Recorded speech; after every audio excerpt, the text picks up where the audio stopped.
Please welcome Marco Solorio. Thanks, Mike. So I think one of the other cameras besides the VX1000 and the DVX 100 is actually the 5D Mark II.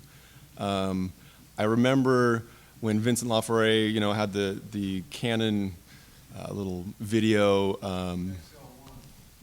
Yeah, the XL1 too. Yeah, that was another big one.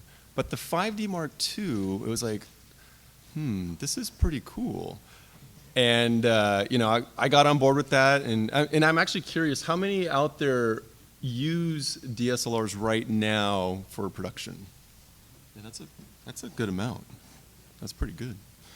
But yeah, when NAB came around, it was just like, what the heck is Blackmagic doing here? Who would have thought of that? A camera? But it makes sense, You think about they're a post-production company that they think about the end phase. It makes sense that a company that does that would make a camera to start with the beginning phase, building ProRes into it, and then the whole RAW thing, which I'll get into. So it kind of made sense. So anyway, I've got two videos to show. The first one is the comparison video that I had on Vimeo. How many people have seen the comparison video I did? It's the cinema camera with the 5D Mark III. Yeah, so yeah, a few. Okay. So I'm going to be showing that first, and I'm going to be showing it playing off of ProRes 444. So it's not the compressed Vimeo version. This is the clean version, the high-res version. So I'll play that first. And let's get cracking. Lights, please.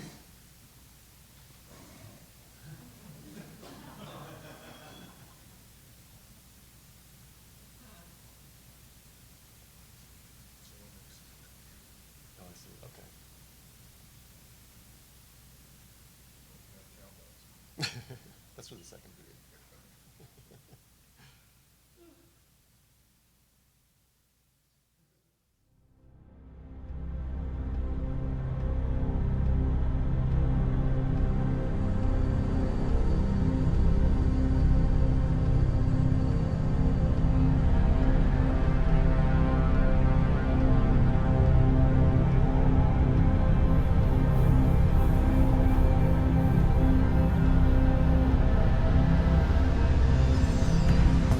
Hi, I'm Marco Solorio from One River Media.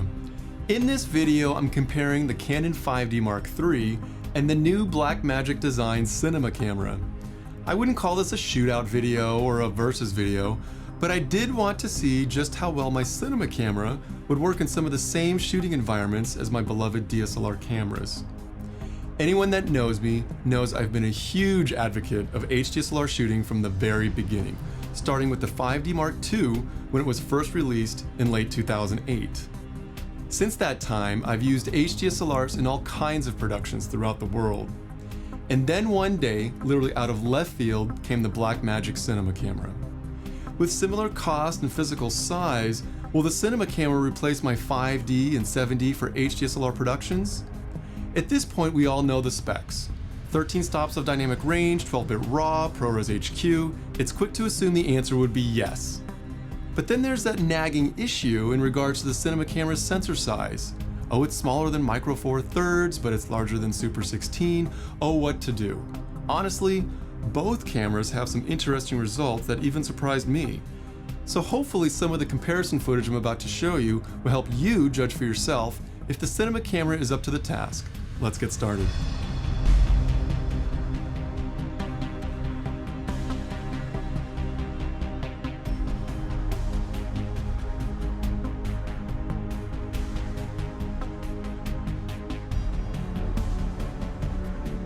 Okay, so here's our first shot using the Canon 5D Mark III. At first glance, the shot looks good in its own right. Levels are pushed strong, just shy of deterioration. But when we see the same shot from the cinema camera, we immediately see how much more sharpness and color information there is. Looking at the left arrow shows the shingles washed out. The top right arrow shows banding in the sky, and the bottom arrow lacks detail. The grass actually had that golden look that the cinema camera renders. Pointing the camera directly at the sun, the 5D's image first appears to hold up well, until we compare it to the cinema camera, where we now see an increase in sharpness and dynamic range. The sun doesn't blow out, and the surrounding image detail is maintained. The left arrow shows the lack of dynamic range that doesn't allow the blue sky to peek between the leaves. The other two arrows show a solarization effect in the shadow areas due to the overloading by the highlights of the sun. Another high detail shot for the 5D to undertake. At this point, we're really pushing the saturation on these clips.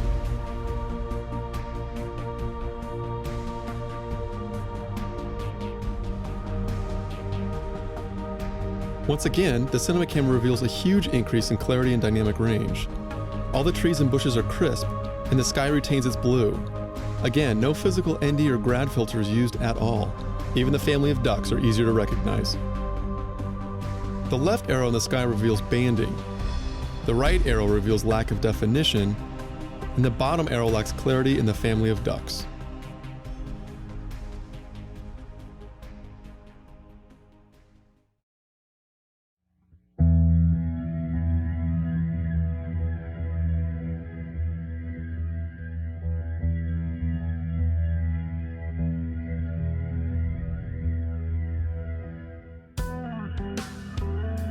Here we are in downtown San Francisco.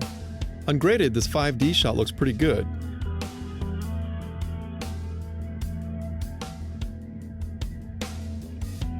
The same shot from the cinema camera reveals a bit more lens flare from the 24mm lens, but otherwise, there's a ton more dynamic range and detail. Let's replay and compare. Okay, so let's pause the video here. The arrow shows the opal sign illegibly blown out. As we move down, we get white blobs for headlights. Moving right, the rear quarter panels of these cars are blown out with no detail. And of course, the Mel's drive-in sign is blown out and unreadable. Okay, let's play forward a little bit. And pause. Here again, the Mel's sign is totally blown out, with drive-in completely disappeared. And just below it, another big white blob. This is very interesting.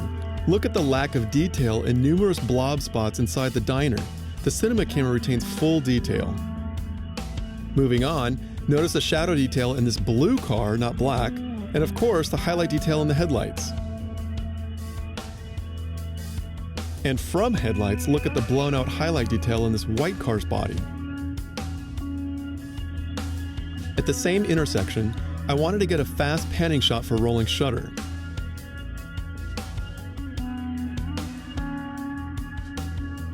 The skew in the background isn't really bad on both cameras. The 5D blows out the cab's dome light, and the tires have almost no shadow detail. Okay, time for some depth of field. Here's the 5D just about wide open on the 50mm lens. Note the blown out bokeh circles in the back. Now the cinema camera wide open on the 24mm lens. Bokeh is about half the size, but it's also not blown out. Now here's the trick. Slap that 50 on the cinema camera from the 5D, step back a few feet, and voila, same bokeh size as the 5D, if not bigger, and with no blowouts. Here's the 5D with the 50 again. Also note the hair detail. And back again to the cinema camera with the 50 and stepped back. Gotta love those old E&G tricks. And again, note the hair detail compared to the 5D. Here we're shooting for detail, as well as spatial and temporal compression artifacts.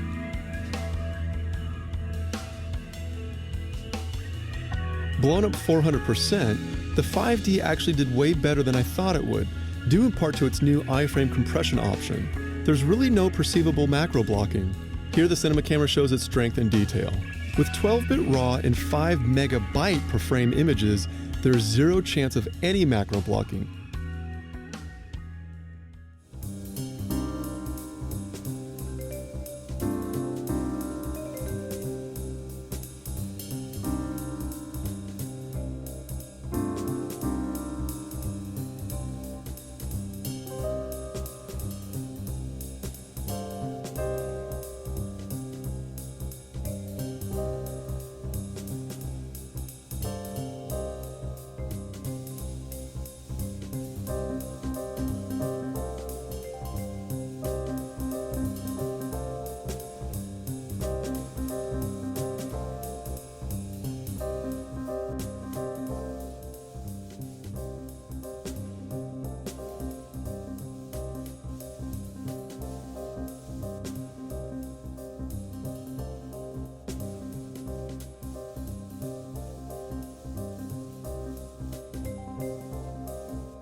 On the widest end, I can actually get wider on the cinema camera than I did on the 5D.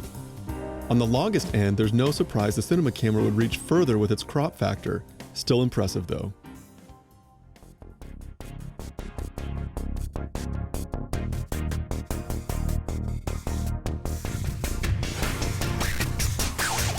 The 5D actually does pretty well here, considering its H.264 and 420 color space.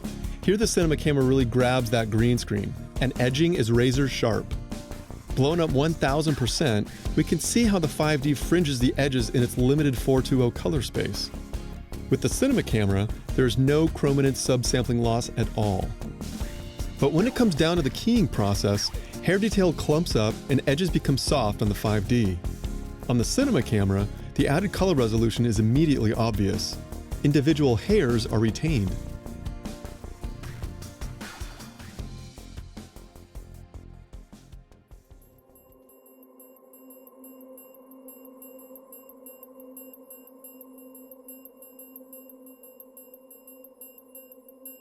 Despite the lack of contrast and sharpness in the 5D Mark III, the image is clean and far superior to the older 5D Mark II.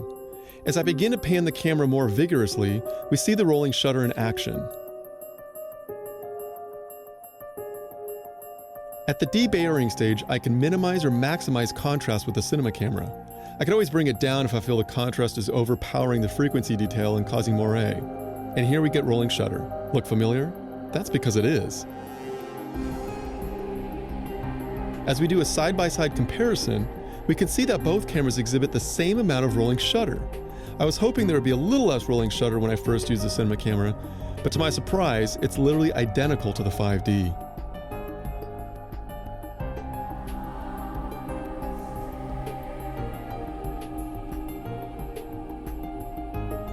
Blown up 400%, we can see how much more contrast and detail there is in the cinema camera. Starting at 200 ISO with the 5D for some dynamic range testing. Keep your eye on the top right highlight zones here. Now at 400 ISO on the 5D. 800 ISO. And finally 1600 ISO. The last three highlight zones are clipped. Okay, it's the cinema camera's turn, starting at 200 ASA, then 400 ASA, 800 ASA, and finally 1600 ASA. The image retains all highlight zones. Let's compare. Knowing all us Canon DSLR shooters work in 160 ISOs, I've included it at the bottom. Ramping up the exposure again as before. Finally cranking up the exposure, we see both 5D images clipping the highlight zones. So there you have it. Personally, I'm in love with the images I'm getting from the cinema camera. The clarity and the detail is crystal clear. The amount of latitude I have in post-production allows me to push levels for miles. With 13 stops of dynamic range, I can literally shoot directly into light sources and it doesn't blow out the surrounding area or the entire image for that matter. There's no question the 5D Mark III is the low light king, but on the same token, the cinema camera is no slouch. With the added dynamic range of 12-bit RAW, you can tap into shadow and highlight areas and pull image data to help accomplish low light shooting. And let's face it, even if you shoot ProRes HQ or DNx HD with the cinema camera, you'll still be leagues ahead of any H.264 codec in a DSLR. Even as good as the iframe option is in the 5D Mark III. And with RAW, you're in a whole different league entirely. But let's be clear, shooting RAW requires added workflow, time, budget, and storage. If you can handle that, then you're golden. If not, then ProRes HQ or DNx HD will still give you superior quality and workflow ease. There's no question. So will the cinema camera replace my HDSLR productions? I can honestly and firmly say yes. There's no question. Frankly, for me, the sensor size isn't an issue, whether shooting wide or even under some low light situations. Would I rather have a Super 35 sensor in there? Of course I would. But for a $3,000 camera with these great specs, I can happily make this sensor work for me. Does the cinema camera have its quirks? Sure it does, just like any camera really. But at version 1.0, there's bound to be firmware updates, and all free to boot. To me, it's great now and will continue to get better with time. Yep, I'm sold. Lastly, if you haven't seen our latest video using the cinema camera in a real-world production environment with cast and crew, go check it out. It's called Texting ist gefährlich, which translated from German means texting is dangerous. The main purpose was to really push the camera in harsh conditions at night, with punchy lighting while only utilizing minimal production gear. Sure, we have a facility full of production and lighting gear to have otherwise produced a glossy beauty video, but instead, we stepped out of our comfort zone to really see if the camera could handle the task. Some people loved the video and got what we were trying to do, while others, they didn't love it so much and really didn't grasp our motive. But it's okay. Personally, I loved shooting it, but most importantly, I gathered specific knowledge of the cinema camera in these extreme conditions and how to fine-tune that knowledge for now and in future productions. Something a glossy beauty video wouldn't have given me. I know for a fact that had I shot the video using a DSLR, I absolutely wouldn't have gotten the same dynamic range and detail that the cinema camera gave me. Not by a long shot. Well, that's it for now. Thanks so much for watching. Cheers.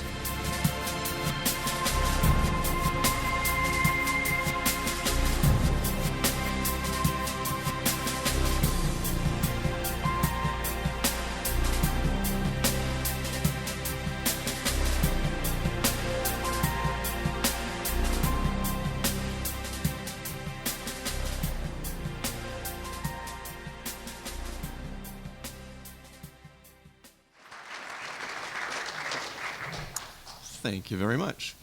I did notice, interestingly enough, I'm going to scrub back to the chroma key portion here. Yeah, it looks, for some reason, it looks a little choppy on the screen. I'm not sure why, but seeing it on my notebook, it's super clean. The little hair fringes on the cinema camera side. I'm not sure why it's doing it on there, but at any rate, the keying abilities with this camera is unreal because you're shooting raw and you debayer that to 444 and you've just got this pristine, clean source. So in a way, it's almost, you know, the cheapest ultimate chroma key camera you could get. So since we're a little bit low on time, I'm gonna step into the next video, and this is basically the world premiere. There's only been 2 other people that have seen this video, so you guys are the first, and it's not online yet. It'll probably go on Vimeo in the next couple of days or whatever when I get around to it. But at any rate, this is the next video. It's kind of a follow-up to the last one, but with some new bits and pieces. Dig a little bit deeper into the camera. So, without further ado.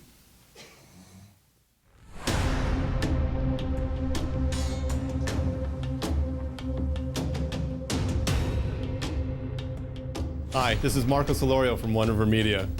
Today I'm digging a little deeper with the Blackmagic Cinema Camera. If you saw my last video comparing the cinema camera and the 5D Mark III, there were some eye-opening conclusions between both cameras. As a result, people are now asking me to compare a whole multitude of cameras.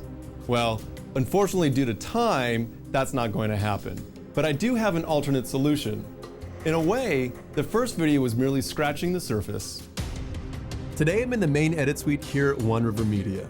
Rather than show how well the cinema camera compares to other specific cameras, I'm going to show you how well the cinema camera compares globally in 8-bit space. Here's the thing. The vast majority of video cameras today, including those that are much more expensive than the cinema camera, work in 8-bit space.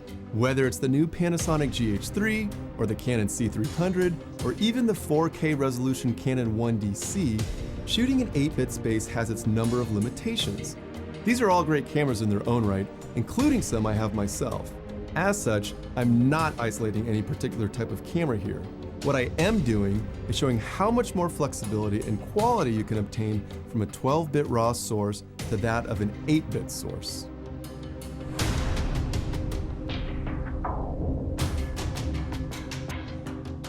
There's perceived dynamic range and there's available dynamic range. Perceived dynamic range is the latitude you see in an image and immediately say, wow, that has a lot of dynamic range. Doesn't matter what camera it is, or what bit depth it's in, or whatever flavor of picture profile voodoo you apply to it. With perceived dynamic range, you get the impression of dynamic range. And sure, sometimes it looks great after post-processing has been applied. But with available dynamic range, you're in a different scenario entirely. Available dynamic range gives you image manipulation that you don't see until you actually use it. It's available dynamic range where all 8-bit cameras struggle.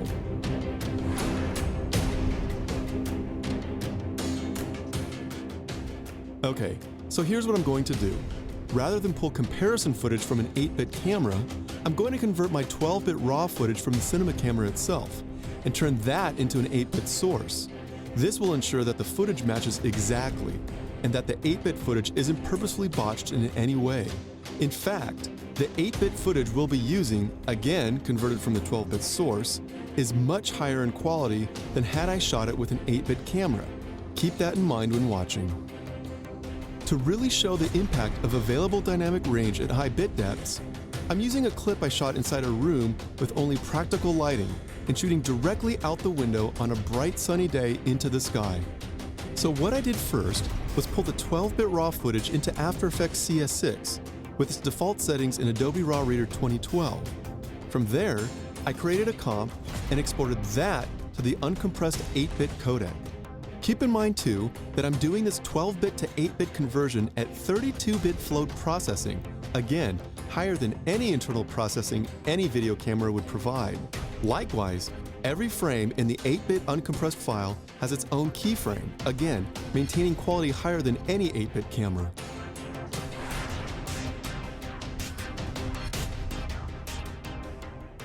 The first thing I'm going to do is open the new 8-bit file in Adobe RAW Reader.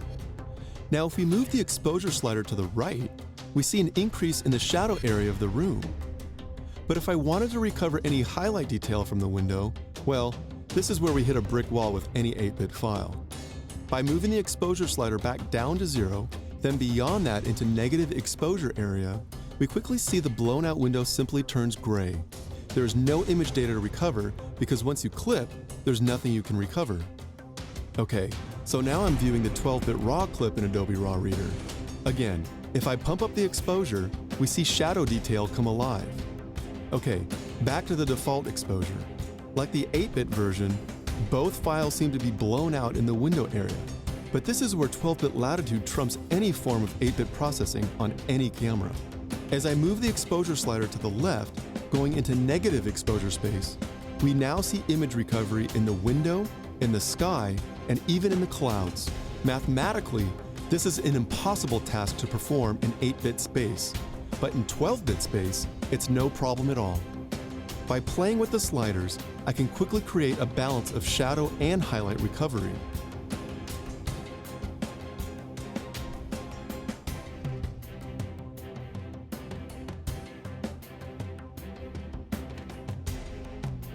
Keep your eye on the left image. At 50 megabits per second, the compression blocking washes out any semblance of remaining detail. If I really wanted to get fancy, I can create an HDR-style composite by exposing one layer for the shadows and a second layer for the highlights. Again, there's no way you can do this from a single shot using an 8-bit camera.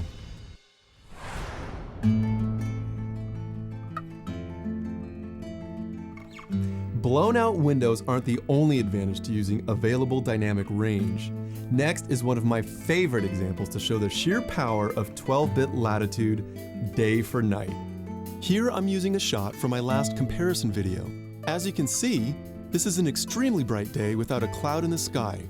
It almost seems unthinkable to use this as a day for night shot, but in less than 10 seconds, I can turn this blast of sunlight into a very believable night shot, complete with moonlight highlights and realistic nightfall horizon.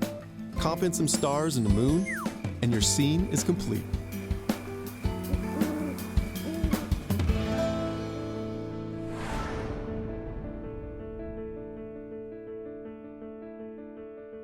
I found it interesting that there were some people that mentioned they actually prefer the look of the Canon 5D's blown-out bokeh highlights, as opposed to the non-blown-out bokeh highlights the cinema camera can provide. But let's be clear, If you want blown out highlights in your cinema camera footage, then you're more than able to accomplish that too. Remember, available dynamic range is your friend. It allows you to create a look or recover image data that is otherwise impossible to obtain in 8-bit latitude.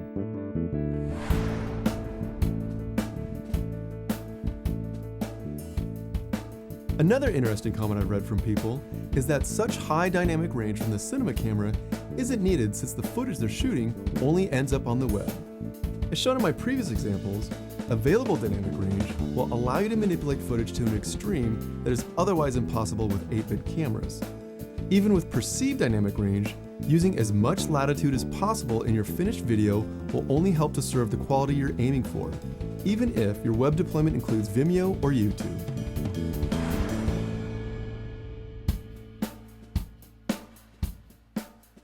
I also want to take a moment to clear up something that a lot of people were mentioning in my comparison video regarding the 5D's lack of sharpness.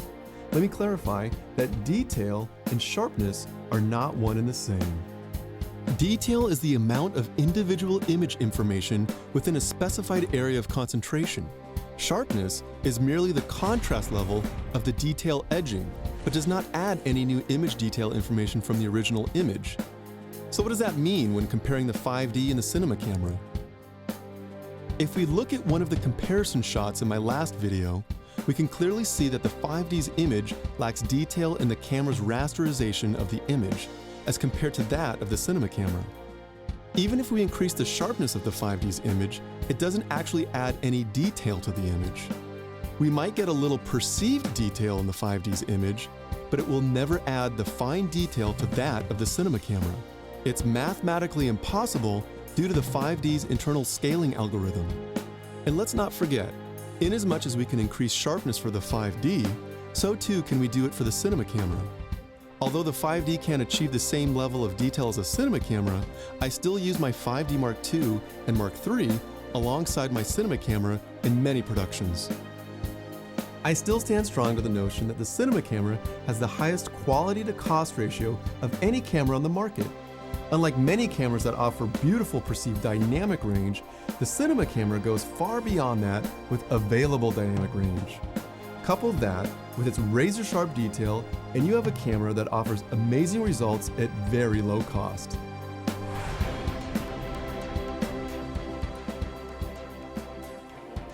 If you're interested in more information about the cinema camera, I'll be releasing an instructional video specifically about techniques I've used on cinema camera productions, before and since its public release.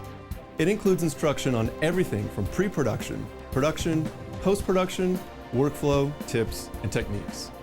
If you're interested, go to my website at onerivermedia.com/BMCC. Thanks for continuing to watch my updates on the cinema camera.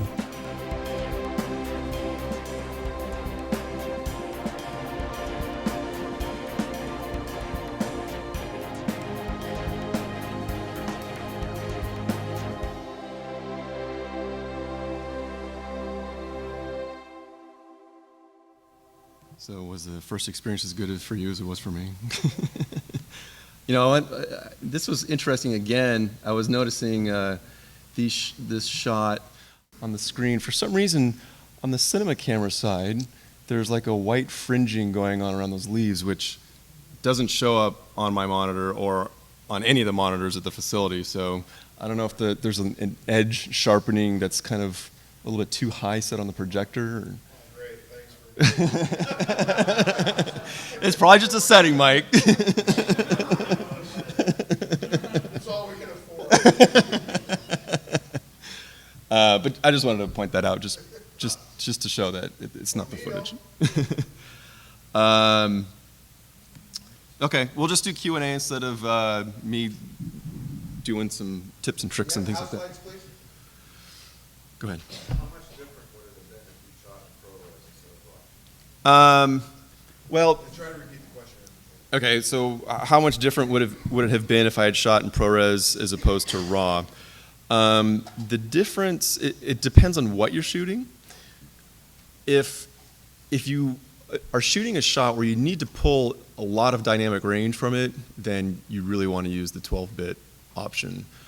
The the stuff in the edit suite of me in there, that was all ProRes.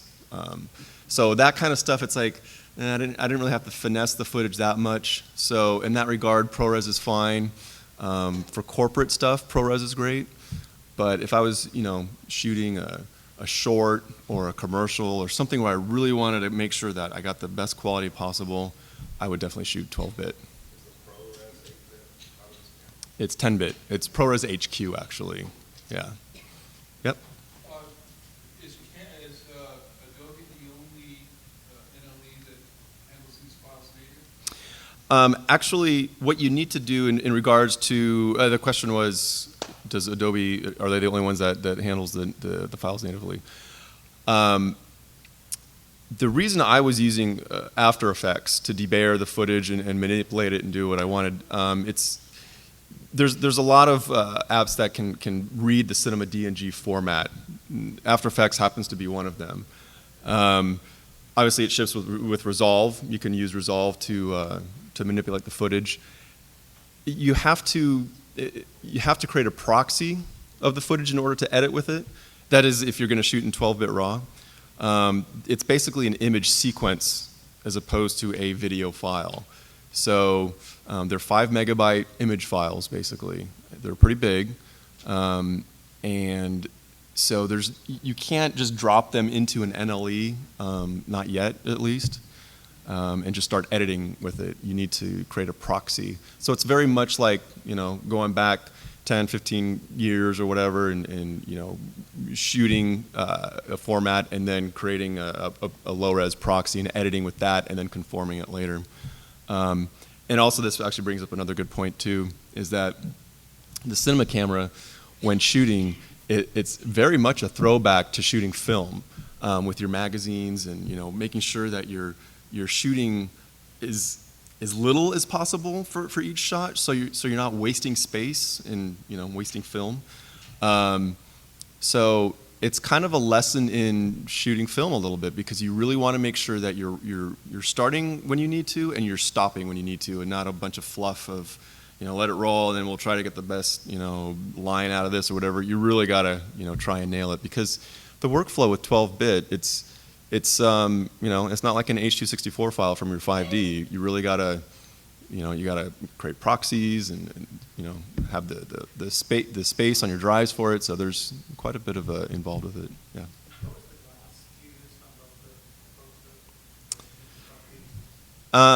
Pretty much all of them are Canon L lenses. For the very wide stuff, I use the Sigma 8-16, which I've actually grown quite fond of. It's a very sharp lens. There's no barrel distortion or anything, and it's very, very wide. Yeah.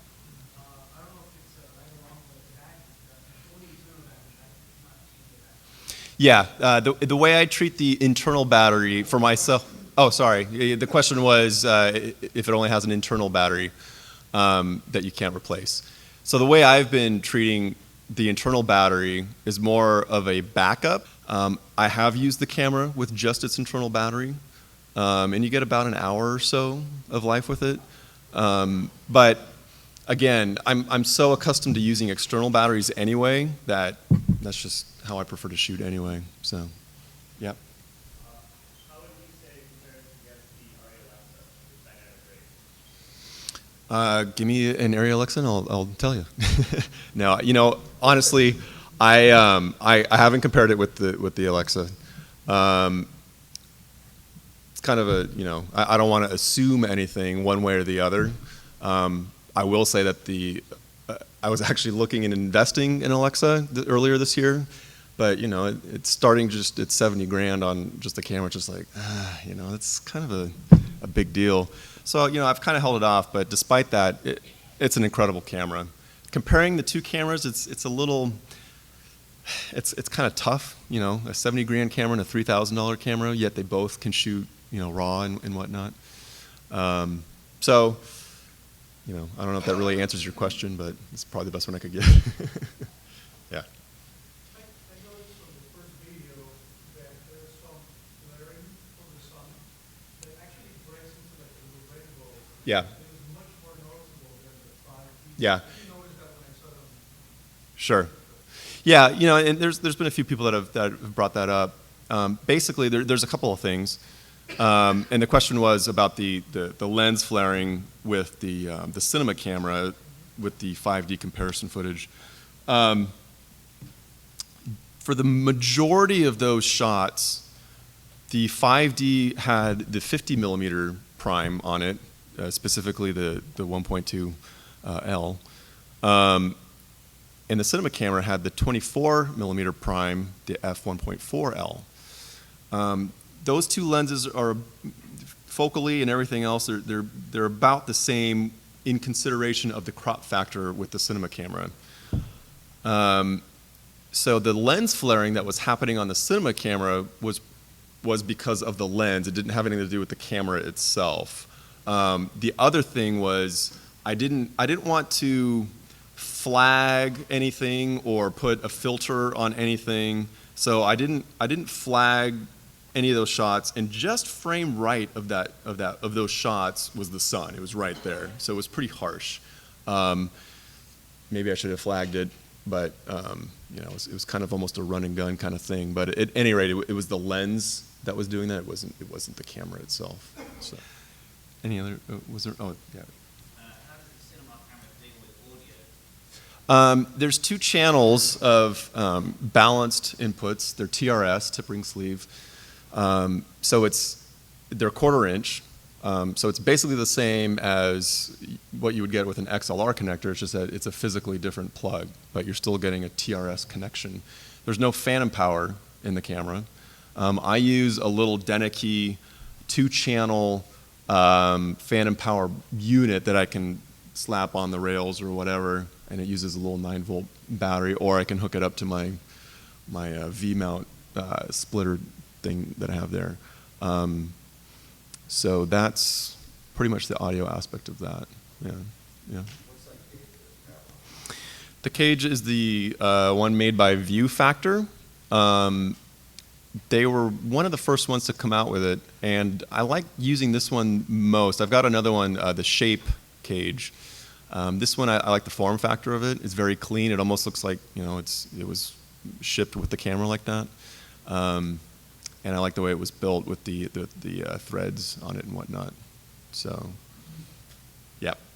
Especially considering the economic, the fact that you have to shoot economically. Mm-hmm. Thinking about the shot you had out the hotel window of the sky, Mm-hmm. how do you tell, I mean, I understand you've got the available dynamic range, but how do you tell as you're shooting it Oh, yeah. whether the sky is actually blown out or not? Sure. Yeah. And this was actually one of the things I would have talked about today, but we got into Q&A and you asked the question, so here we go. When shooting with the cinema camera in RAW, you have zebra patterns on the camera that you can turn off and on, and you can change it from 80 to 100%. I think it goes down to 80, maybe it's 70, I forget. At any rate, you shoot, unlike regular video, when you're shooting in RAW, you actually set the zebra patterns to 100%, so that if you're shooting into a light or something like that and it clips, the zebra pattern will come up and you'll know right away that you're clipping, and that's the most extreme portion of the 12-bit raw information that can be held without clipping. So once you see that clipping point, you know, okay, either I need to expose down a little bit, or okay, I'm fine with that little part clipping there because I'm not really concerned about that little area or whatever. But at any rate, you set zebras to about 100, or you do set them to 100, and then you're pretty much good to go from that point on. Yeah. Yeah. Actually, that's a good question, because one of the things I was going to mention in presenting is that in Adobe Raw Reader, what you saw me mostly do in the videos, it's actually quite slow, because it basically debayers and kind of recalculates each frame individually as it's going through the encoding process. In DaVinci Resolve, it's actually quite fast, and of course it depends on what horsepower you're running with what computer and whatnot. So if you need to create proxies and whatnot, Resolve is definitely the way to go, because it can spit them out pretty quickly, and that's kind of a vague, pretty quickly, what does that mean? It just really depends on how long the shots are and how fast your machines are. But it's probably, I'm going to guess here, so don't quote me, but I don't know, maybe 5, 6, 7 times faster than if you were going to do it in After Effects. And to kind of sidetail a little bit, with regards to After Effects, how many people are here enjoy using Lightroom for photo manipulation and whatnot? Yeah, so a few of you. The cool thing with Lightroom, if you're familiar, is you can change your exposures and this and that. You can also add your brush strokes and your gradients and whatever else, and it sets those into the file. It's non-destructive. It doesn't actually burn it into the pixel data of the file. It's more metadata that's saying vector points and start the blur here and change your gradient here and this and that, and it embeds that into the file. What's cool is if you do that work in Lightroom and then you open up and you save the file and you open that up in After Effects, even though it's using Adobe Raw Reader, it maintains all of that stuff you did in Lightroom and renders it out in After Effects in the same manner that you did in Lightroom, which is really, really cool. Because there's some very, very powerful things you can do in Lightroom in terms of a image manipulation aspect with gradients and whatnot that you can then carry into After Effects. On the same token, with Resolve, obviously you have a ton of powerful features in there as well. But some people, they're comfortable with After Effects and specifically Adobe Raw Reader and possibly even Lightroom. And if they want to go that route, you can. The rendering time will be slower because, as I mentioned earlier, it basically does it for every single frame. Whereas with Resolve, it just kind of crunches through all the frames very, very quickly. So, yeah. Have you done a test comparing the dynamic range of ProRes to RAW? Not so much, only because I know that if I want dynamic range in a shot, I'll use the 12-bit RAW. But it's a little tricky. Well, I mean, I could do a regular test where I shoot both formats, on charts and kind of play with it. I haven't really done that much because with the 10 bits, the ProRes 10-bit stuff, I know that I'm mostly going to use that for pretty straightforward type stuff. So I haven't really compared it in great depth and detail. Yeah. On the Blackmagic site, they recommend 2 different types of SSDs. These have been 100% bulletproof, both in ProRes and RAW. This is a 480 gigabyte drive, and Blackmagic states that the higher size SSDs do perform better than the lower sized SSDs, at least in regards to the cinema camera. So I've only been now using these 480 gigabyte SanDisk Extreme SSDs, and they've been great. I've got a few of these now. And and the other thing too is the crucials. For some reason, when they would mount in the camera, it would take, I don't know, between I'd say 5, 8, 9 seconds. With the SanDisks, I mean, they mount within 2, 3 seconds or something. So there's definitely a quality difference between those two SSDs, and the SanDisks have been my go-to at this point. Yeah. It's just depending on how long or how much space you have on your drive. I've actually shot just recently for Corning, the glass company. They had a symposium, and I can't go into too much detail into it because part of it was showing off some technology that they had, but part of their technology was actually running from the cinema camera. And they were shooting, it was 2 days, and I was shooting 2-hour clips, and I was doing it through Thunderbolt along with the SSD. So you can shoot for however long you want, just as long as you have the space for it. So no limitations there, which is nice. So all the way in the back. Go to the display preferences, just for the heck of it. Right. Right. So I actually bought the Crucials and the SanDisks at the same time because I got deals from Amazon on them, and I figured out I'll check them out. At this point, I'm solely just using the SanDisks. I'm not even going to play around with anything else because they've been so 100% bulletproof that I have no reason to even try anything else. And honestly, the SanDiscs, the 480 gigs, recently were on sale at Amazon for like $319 bucks. So that's pretty good. And archiving, I've got a couple of Drobo Pros that I archive to. I've also got some dedicated drives that I archive to. If I'm going to continue to shoot a lot of RAW, then I'm probably going to invest into an LTO system to save all this stuff. So. I usually, it depends on the type of shoot and the day, but I'll bring, 3 of the SanDiscs or something if it's not like a really super long thing. But you get about, with RAW, you get about an hour, I think it is, on a 480 gigabyte drive. And with ProRes HQ, I think, if I remember, it's about 4 or 5 hours on a 480 gigabyte drive. So. You need audio. Sure. Back then.